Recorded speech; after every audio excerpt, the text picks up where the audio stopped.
Crime de guerre, usage disproportionné de la force. La Cour pénale internationale estime qu'il y a des preuves raisonnables pour incriminer des politiques et militaires israéliens. Un rapport qui fait grand bruit en Israël. Mais en attendant, silence, on tue. En Syrie, 80 morts depuis le 16 décembre dans des opérations russo-syriennes. En Iran, 1500 morts dans des répressions et des civils. En Irak, 460 morts et 25 000 blessés. Tous des civils toujours dans des répressions sans qu'aucune instance internationale ne puisse demander des comptes ni à Bachar el-Assad et encore moins à Qassem Soleimani, le chef des forces al-Quds iraniennes.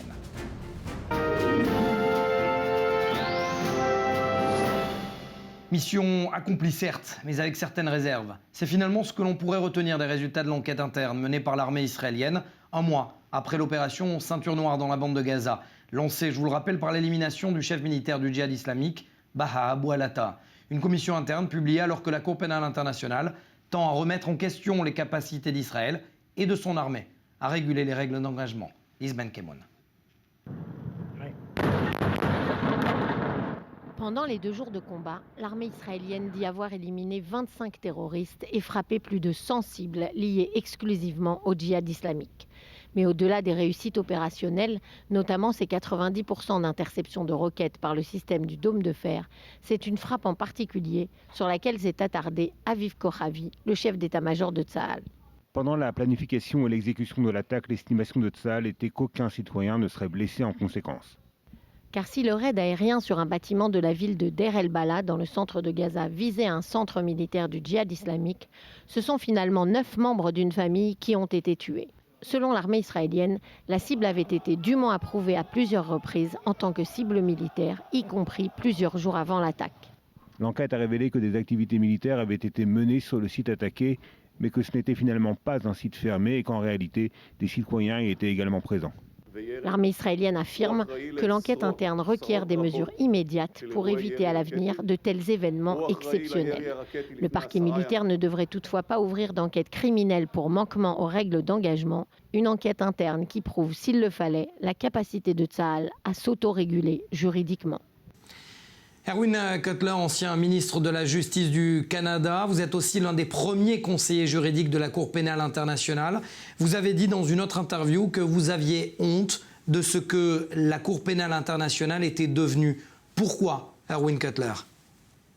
Tout d'abord, la Cour pénale internationale n'a pas la compétence pour entendre cette affaire. Ce n'est pas juste un avis personnel, mais les autorités ont statué sur le fait que pour qu'une juridiction internationale puisse statuer, cela présuppose qu'un État souverain lui en ait confié le mandat. C'est une condition préalable à l'exercice de cette juridiction. Or, ce n'est pas le cas ici. Au contraire. Vous avez une situation dans laquelle, au lieu qu'un État souverain transfère son autorité à la Cour pénale internationale, c'est la Cour qui essaye d'imputer sa juridiction à un État. En termes juridiques, c'est totalement injustifié.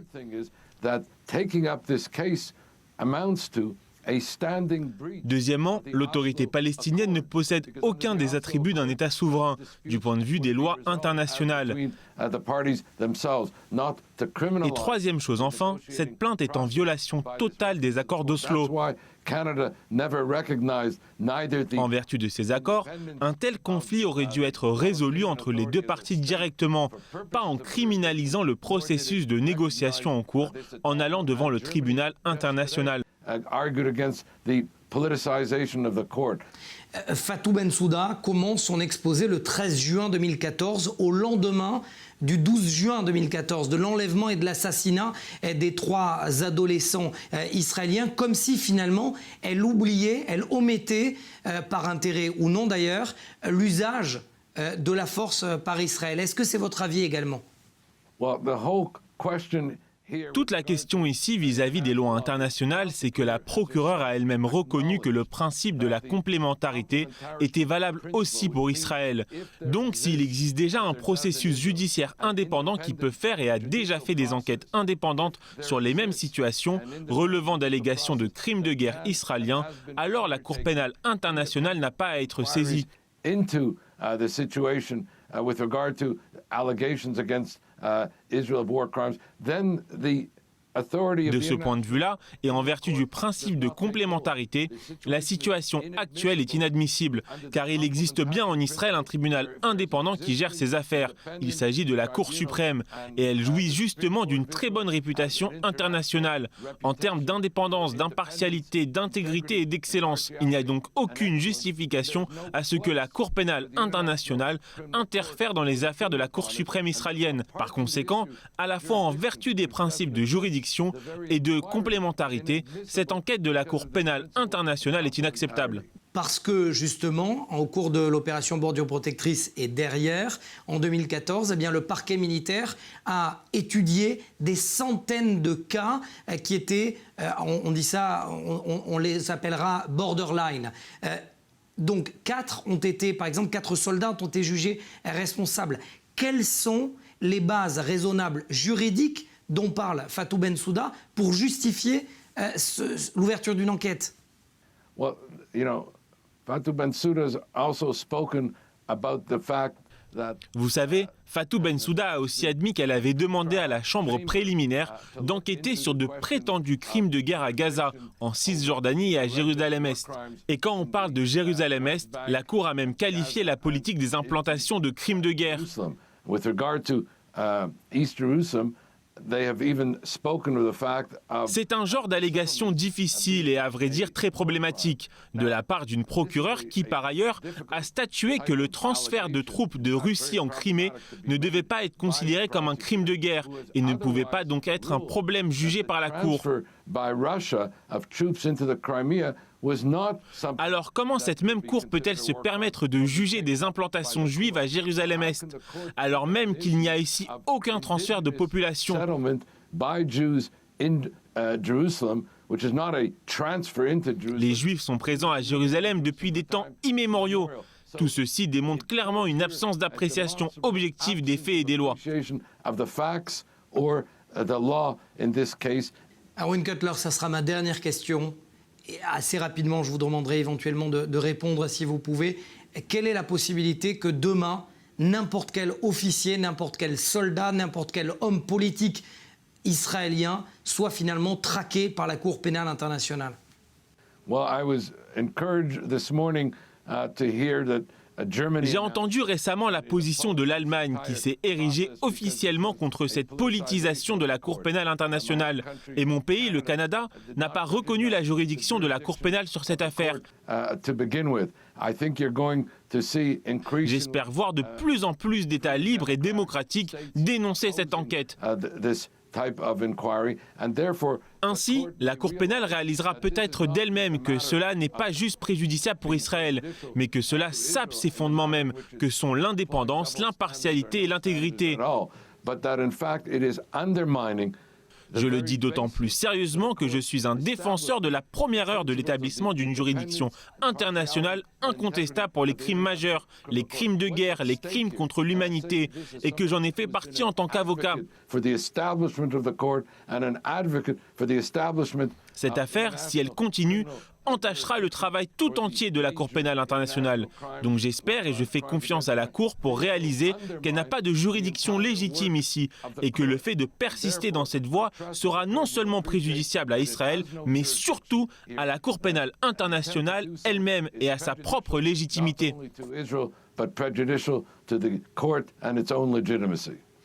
Merci beaucoup, Arwen Cutler. Je rappelle que vous êtes ancien ministre de la Justice du Canada et l'un des premiers conseillers légaux de cette Cour pénale internationale. Merci, Arwen Cutler, d'avoir réagi dans Défense. Merci. Et notre deuxième invité est Anne Dangote. Merci d'être avec nous. La Cour pénale internationale estime qu'il y a une base juridique raisonnable pour ouvrir une enquête contre les crimes de guerre perpétrés par des politiques, tant des politiques que des militaires israéliens dans les territoires et à Gaza. Et Anne Dangote, ancien général israélien, administrateur dans les territoires. Est-ce que vous êtes un criminel de guerre? אני שירתתי את צבא ההגנה לישראל במשך כ-36 שנים ויותר. J'ai servi dans les rangs de l'armée israélienne pendant plus de 36 ans. Je suis fier. Je suis fier d'avoir donné plus que mon devoir obligatoire de 3 ans pour pouvoir faire partie de ce peuple, de ce pays, de cet endroit. d'avoir pris part à la défense des citoyens. Et dans le même temps, je suis fier de la manière dont j'ai été éduqué. Je vous le dis, face à la complexité de la région et face aux défis sécuritaires, face aux différents incidents, face à une population ennemie, depuis la guerre du Liban en 1982 jusqu'à aujourd'hui, j'ai été le témoin d'une armée morale, de commandants qui ont pris des décisions qui les mettaient eux-mêmes en danger pour respecter autant que possible la vie d'autrui. Et selon moi, ils ne peuvent pas atteindre notre armée, dans la mesure où la réalité juridique, telle que nous la connaissons, prouve que nous savons, en tant qu'officiers de haut commandant, nous savons nous présenter devant des enquêtes internes, faire notre propre enquête. Tout est transparent dans ce domaine. Nous avons vu ce à quoi le rapport Goldstone a débouché. Si ce ballon de la CPI continue de gonfler, les partenaires de ce processus devraient s'inquiéter de recevoir l'effet du souffle en cas d'explosion de ce ballon.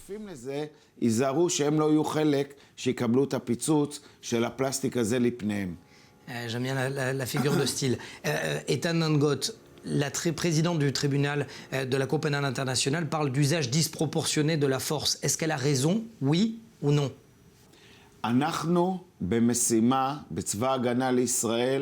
Non, pas du tout. Nous sommes une armée de défense de nos citoyens aux portes de nos frontières, à une distance de quelques dizaines de mètres, de quelques centaines de mètres de nos maisons, à l'intérieur de nos terres. Nous avons fait face à des incidents plus graves les uns que les autres, des explosions de terroristes suicidaires, des attentats odieux, des bébés assassinés dans leur sommeil. Et pour autant que je sache, ce n'est pas notre État qui les a fomentés. Et pour se protéger, il faut être prêt à tout pour éviter et empêcher ces attaques. Il y a des incidents que vous parvenez avec ruse à intercepter avant même qu'ils n'aient lieu, et d'autres où vous devez utiliser la force nécessaire pour vous protéger.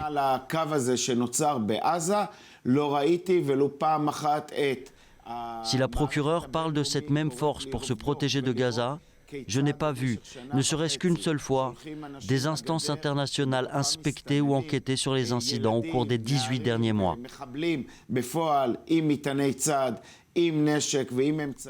Ou comment ils envoient des gens à la frontière de sécurité, des enfants, des femmes, des adolescents, des terroristes armés de bombes artisanales, de grenades, d'armes automatiques et se servent avec hypocrisie de l'effet de masse pour arriver à leur fin. Je suis certain que l'utilisation de nos forces pour nous protéger est juste, même si nous devons utiliser la force pour empêcher des milliers de personnes de traverser la frontière. Mais même en ce qui concerne cette force, elle est encadrée, surveillée, utilisée selon des principes établis. Chaque décision est réfléchie, je le répète, depuis les soldats au sol jusqu'aux officiers. Et pourtant, une guerre n'est jamais propre. Une guerre, c'est sale. Est-ce que Tsahal fait partie de cette guerre sale, oui ou non? L'armée de défense d'Israël au cœur de notre État a toujours été et reste une armée fidèle aux règles d'engagement, aux missions qui lui incombent. Sa mission est avant tout consacrée à la défense. Alors oui, pour savoir se défendre, il faut aussi savoir attaquer. Ce n'est pas une armée qui va combattre loin de ses bases, qui lutte aux quatre coins du monde en fonction d'intérêts qui ne nous servent pas. C'est une valeur à laquelle nous ne pouvons transiger ou contourner. C'est une valeur qui sert les intérêts de la société israélienne, qui sert les intérêts de l'unité de notre peuple, qui nous aide à être là, l'un pour l'autre. Une valeur qui est primordiale pour que nos enfants, nos parents, nos futures générations puissent encore être là. Nous sommes dans une période où le Hamas, le Hezbollah, l'Iran et d'autres organisations terroristes appellent clairement à la destruction de l'État d'Israël. Nous sommes face à une pièce de théâtre entre ceux que je viens de citer et d'autres organisations comme le Conseil des droits de l'homme à Genève. Au moment où, dans leurs pays respectifs, se déroulent des crimes de masse, des crimes contre le droit international, et que leurs représentants se permettent de décider pour nous, c'est hypocrite. Je le répète encore une fois, nous avons vu ce qu'il s'est passé avec le rapport Goldstone. Toutes les accusations contre Tsahal ont été démontées et nous avons réussi à prouver que tous les cas d'utilisation de la force de manière disproportionnée avaient été justifiés. La montagne a accouché d'une souris. Les Israéliens doivent se serrer les coudes, doivent montrer qui sont les gens qui servent à la tête de ces organisations internationales et onusiennes. Et, dernière chose, j'ai parlé pendant de longues années avec les Palestiniens sur la Cour pénale internationale, y compris avec Mahmoud Abbas. Qui sème le vent récolte la tempête. Merci beaucoup, Ethan Angot, d'avoir été avec nous. Merci beaucoup.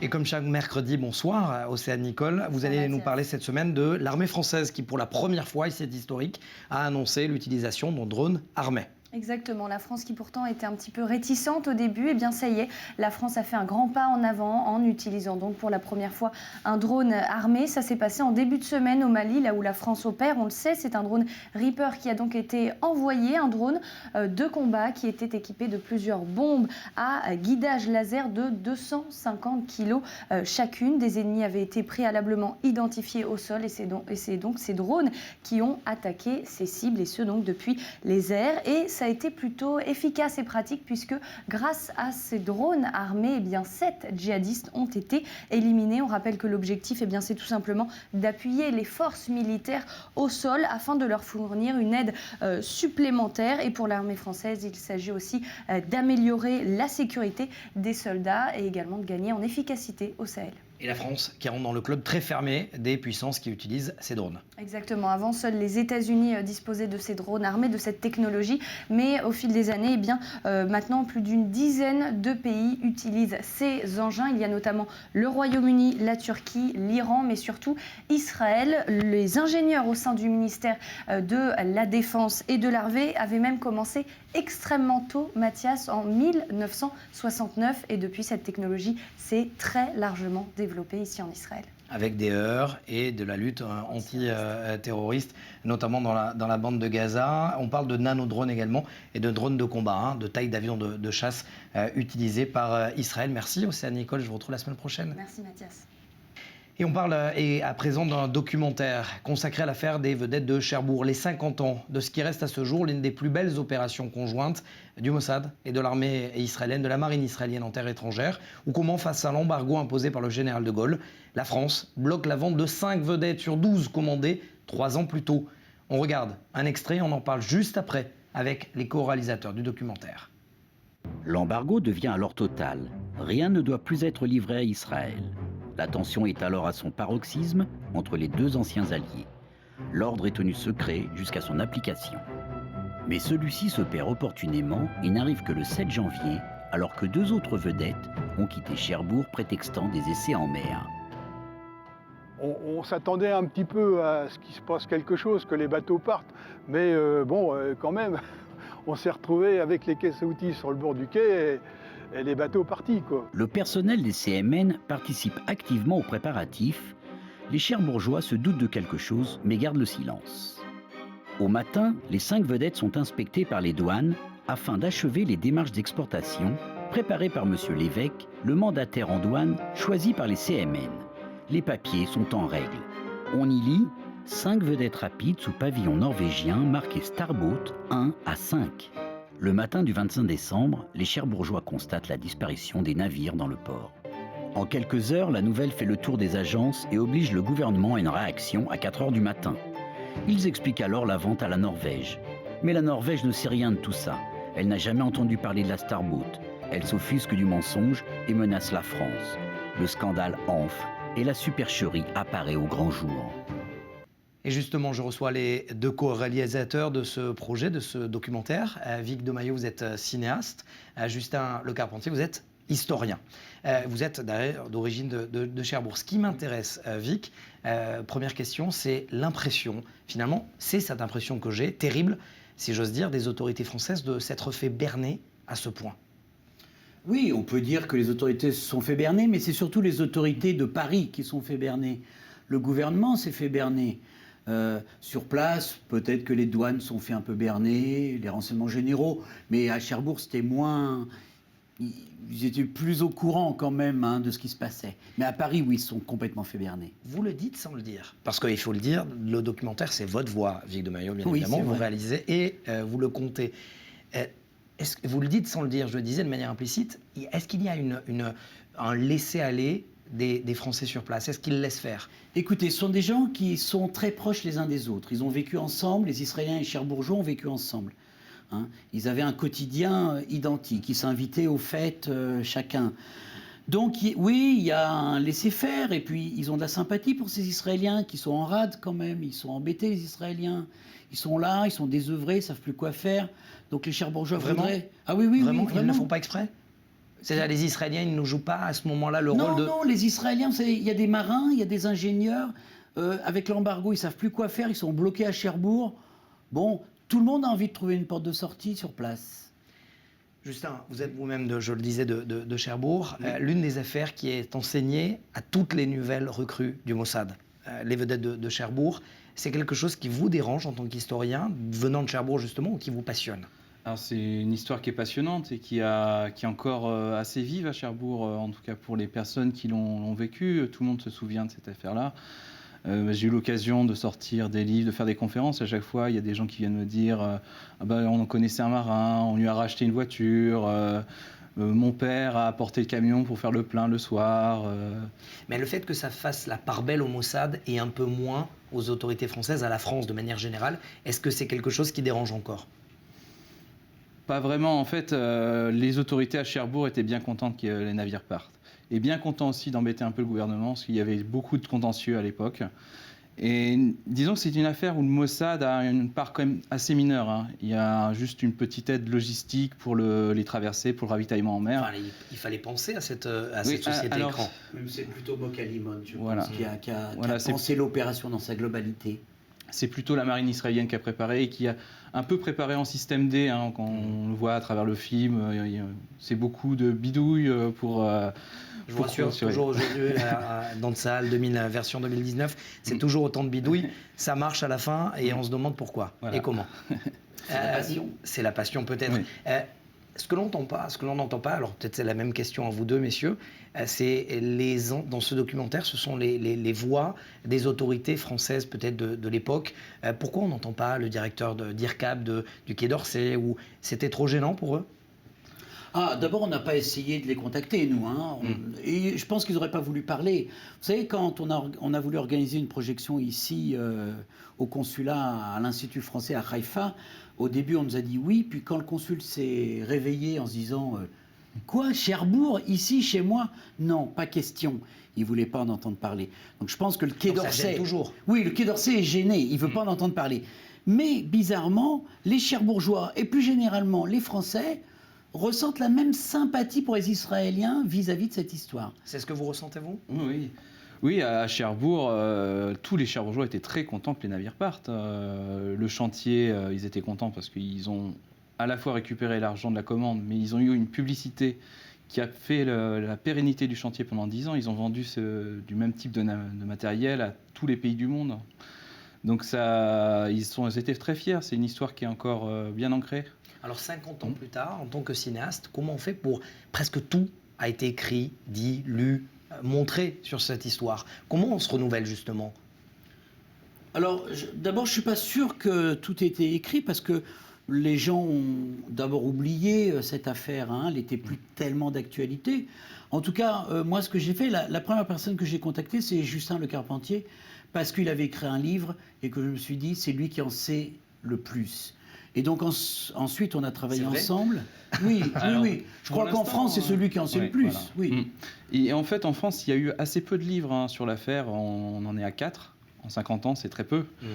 C'est un peu évoqué dans des livres sur les affaires de la Ve République, sur l'espionnage, mais vaguement, en fait, c'est une affaire qui a été extrêmement médiatisée sur le moment. Pendant 15 jours, le monde entier en a parlé. Et après, c'est tombé dans l'oubli. Vous appelez cela comment? Une histoire de contre-espionnage? Une histoire des histoires d'amour entre amis finissent mal en général? C'est une aventure humaine. Comme on le disait tout à l'heure, c'est une aventure de marin. Hein. Quand vous prenez des gens qui sont interviewés dans le film, comme Hadar Kemri ou Ariel Rona, qui sont 2 commandants de bateau, quand ils vous racontent comment ils sont sortis en pleine tempête, c'est une véritable aventure. D'ailleurs, on est en train d'écrire un film de fiction là-dessus, parce que ça mérite. Je pense que, en plus... ça serait quoi, donc un film d'espionnage? Non, moins d'espionnage que d'aventures humaines et militaires peut-être. Aventure-action, oui. Aventure-action. Vous savez, les vagues, elles étaient de 8 mètres. Hein. Les bateaux auraient pu se casser en deux, être submergés, il aurait pu y avoir 150 morts. Il n'y a pas eu un seul mort dans cette aventure. Et c'est ça qui la rend belle. Aucun dommage collatéral. C'est cette fameuse bidouille de l'armée israélienne. On n'entend pas non plus peut-être d'anciens chefs du Mossad ou des anciens peut-être commandants de l'armée. Pourquoi ? Aussi, là, on entend justement les commandants qui parlent, qui témoignent, qui racontent les petites bidouilles qu'ils ont faites. Hein. Maintenant, le haut commandement, je ne sais pas, je suis même pas sûr qu'ils soient bien au courant de tout ça. Est-ce qu'ils auraient eu envie peut-être? Est-ce qu'aujourd'hui, vous le sentez, qu'en 2019, 2020, on est à l'aube de 2020, qu'une telle action d'espionnage, de contre-espionnage de la marine pourrait avoir lieu dans un pays comme la France, la Grande-Bretagne, l'Espagne? Alors, avec l'évolution des médias, c'est totalement impossible aujourd'hui. Parce qu'en fait, cette affaire a pu être réalisée grâce au silence des médias de l'époque.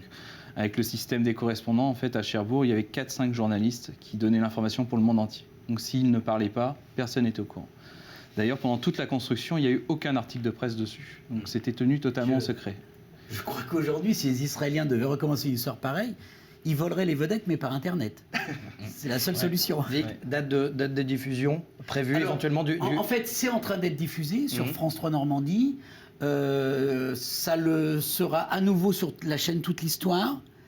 Et puis, on espère quand même, de temps en temps, les régions portent au national un film qui a beaucoup d'audience.